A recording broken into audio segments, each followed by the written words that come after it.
Hey guys, Self-Care September. Today is actually Friday the 20th, and I'm actually like a day off with videos, so this would be video 19. Yesterday I missed a video, but I'm gonna toss that up to self-care. I was so busy with the kids, um, work, grocery shopping, all kinds of stuff. So I did not have time yesterday. I was rushing around like a crazy person and just couldn't fit it in. So today, I don't know how these YouTubers do it, how they just literally put up videos all day long. It amazes me. So, but today is the next video. And today I just want to talk about changing the energy in your house a little bit. I want to talk about a few things that we can do around the house, switch up, so that the energy in our house just is more relaxing, more soothing, more calm. Today we are not going to talk about crystals, but we are going to talk about one of my best friends, sage. So if you don't sage or don't know why one would want to sage, there are lots of reasons why a person would want to sage. I started saging initially because of energy. I was referred to saging many years ago to clear my space, to be able to clear my thoughts, to clear my head. And then I was referred to sage again to remove bad energies from the house. Then I was brought back to sage again a third time for cleaning out the illness in the house, like when kids are sick and stuff like that. So sage is one of my favorite things to do. My kids hate it. They yell at me all the time, "Mom, why are you smoking out the house? Please not in my room." And that's okay, because it kills bacteria for up to 24 hours in the air. So if you have a child who has been sick or is sick, then this is great for the air in your house. The other thing is, this is something that has been used forever. It has been something through all different cultures in the past, to burn sage or other herbs. I have a lavender stick up there, dried lavender. Sometimes these have rose petals on them, and other herbs. I've had mugwort, I've had, gosh, I don't even know what else I had, but white sage is definitely my favorite. This also cleans the energy. I'm sure you've all seen in lots of TV shows. I'm gonna set this down. I'm sure you've seen in a lot of TV shows that people use sage to get the demons out, which is essentially clean up the energy, get rid of that bad energy, and that's what we use sage for. I also have another friend of mine, Palo Santo, which is a tree bark, and don't quote me on this because I am not a specialist on these things, but I love the way this smells, and I believe it's from South America, and it has very similar properties as the sage, air cleaning. I don't think it's as antibacterial, but it's definitely been used for a very long time in ceremonies and things like that, and it's for cleaning the bad energy out of the house. So the reason these few things that we're going to go through today cut the cut for self-care is because if we are going to take care of ourselves, we want the environment where we spend our time, where we sleep, where we eat, where we raise our family, to be relaxed. We want it to be soothing. We want the energy to be good there. We don't want any bad vibes. We want to keep the air clean. This is all part of self-care. A lot of us, and even me back in the day, burn candles. And unfortunately, more and more research as I started getting healthier, candles are not very healthy, especially with all the fragrances and all the synthetic properties, and have been found to cause lung problems like smoking. So I stopped burning candles in my house probably about 5-6 years ago. I'll burn one every now and then, but got rid of all the inky candles, unfortunately, even though they smell so delicious. So I use sage, Palo Santo, lavender, whatever you want to burn. The next thing to change the energy in your house, which is where I went to from candles, is a diffuser. So this is just a little guy here I got from Amazon. I have quite a few diffusers all through my house. My kids have each one in a room.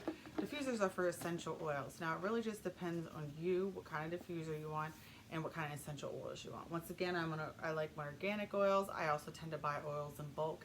But if you want to still have a nice scent running through your house, if you still want it to smell really good but want to get rid of some of those harmful properties. The other thing is, when you have headaches, when you're a person who has headaches, sinus problems, sickness, allergies, mucus, congestion, all of these things.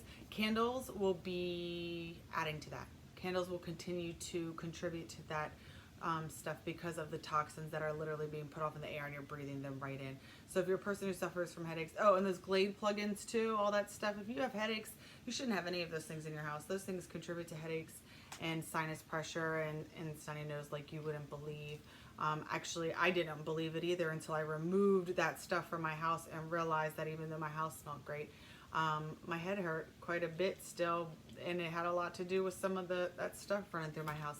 So diffusers, essential oils, you can find them anywhere now. Walmart, Target, CVS. I buy mine on Amazon, or like I said, I have a skincare line, so I buy mine in bulk.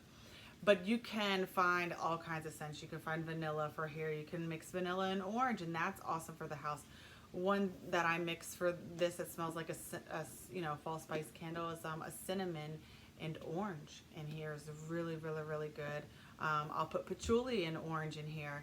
You never know, but it's a great way to get the scent in the fragrance in your house that you want for that relaxing feel without being all kinds of toxic and making your daily ailments and symptoms far worse. The next thing is, and anybody who knows me knows for real that I have like 35 plants in my house, and that I suggest everyone to get a plant. Get some plants. Some plants are really easy to keep alive. I understand a lot of people don't want plants because it's very difficult to keep them alive, but there are some plants. This is a fern. It's pretty easy. You water once a week a little bit. Don't get it too wet. Don't let it get too dry. Keep it in some sun, and this bad boy will just kind of grow. There are lots of plants that you can choose from. Some snake plants are really easy to take care of. Ivy, the English ivy plants tend to be really easy to take care of. Get a plant for your house. Plants are alive. It is good to have some of this alive in your house. This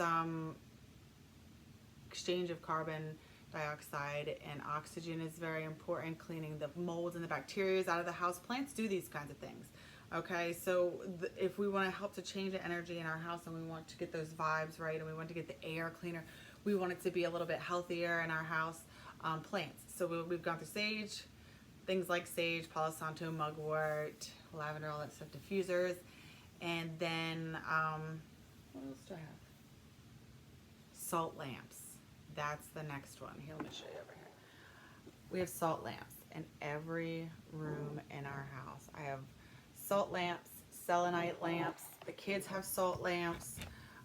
Some rooms have two. The reason for this goes back to some of those previous videos where we were talking about salt, like doing the salt baths and the salt scrubs and the sea salt. So these are sea salt rocks. And as you remember, we talked about how when you walk to the beach that it really calms you and soothes you, and that you feel better physically and emotionally. It's the same concept. This is a ball of salt with a warm light in it to push out that energy. Salt lamps. So I'll tell you my story with salt lamps. I wasn't sure that I believed that they work, and many years ago I got a salt lamp and thought, okay, let me try this out. The salt rooms, the salt, so on and forth, had me intrigued. I put a salt lamp near my plants because I thought if it was going to do any good, it would be good near the plants. And within a week, all my plants grew to the salt lamp. All their petals, all their leaves, all grew to the salt lamp. Now, you know this doesn't happen with a regular light bulb. So I started thinking, oh my gosh, if my plants are going to grow, they're going to bloom better on the side with the salt lamp, and so on and so forth. If they're going to have that kind of response in such a short amount of time, just because I don't feel myself sleeping better, I don't feel this and I don't feel that right away, doesn't mean that it's not working, because I can see this with the plants. So now I am addicted to salt lamps. I love salt rooms. I look forward to doing the hyperbaric salt body floating stuff because salt is great. So self-care wants us to clean up the air in our house with some of these goodies over here. Plants, sage, salt lamps, diffusers, essential oils. When your environment where you live in your home is more relaxed, then you're more relaxed. When you're putting less toxins in your air, your body's healthier. When you're doing all this stuff and do little by little, your air quality gets better. Just all kinds of stuff feel better. And I promise you, once you get one salt lamp, you're going to have one in every single room. You may not notice it overnight, but they are pretty addicting. Okay, guys, have a great Friday night. Happy Self-Care September.